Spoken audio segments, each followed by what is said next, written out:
Alrighty then, I'm still getting used to the fact that people might actually just want to hear from me. So, what experiences can I tell you? In the games industry, I've had a lot of cool ones. Here's some random factoids. So for 4 years, I was a sound designer at Remedy Entertainment. I worked on Control and Alan Wake 2 and Crossfire X HD. One of my favorite moments in Control that I did sound design for is really early on, and it's when you go around a corner and some dude just gets killed by a mail tube that hits him in the face. And the bonk and the rattle that I made for that, I don't know why, it just makes me so happy, because watching streamers play it and then laughing out loud just tickled my soul. For the enemy type called the hosts, which were these moldy plant-like things that came at you, and they did this like attack at you. One of my favorite tidbits to share is that as one of the layers of sound design for that attack, I just grabbed a bottle of sparkling water, sat in my studio, drank it, and then burped into a mic for like 10 minutes and recorded it, and I was like, oh my god, this is my job.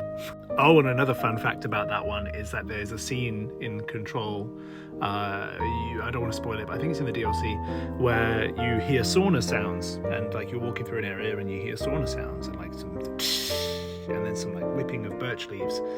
And that was actually me whipping my colleague with birch leaves in the sauna.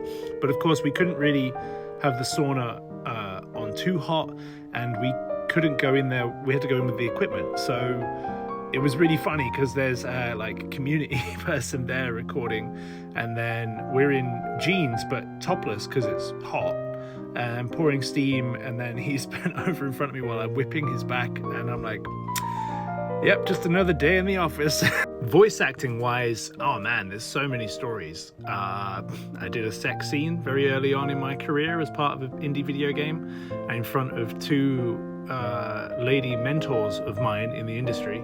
So that was a really good trial by fire down at Pinewood Studios, of all places. One of my favorite things about voice acting is when you're in the studio with a director or like a team, and you're recording lines, and some of them might be ridiculous or over the top or whatever, and you'll just finish screaming because you've been on like set on fire and you're dying, and then you'll suddenly be like, how was that? Was that good? All right, yeah, I can do another one. Yeah. So there's some random tidbits. What do you want to know?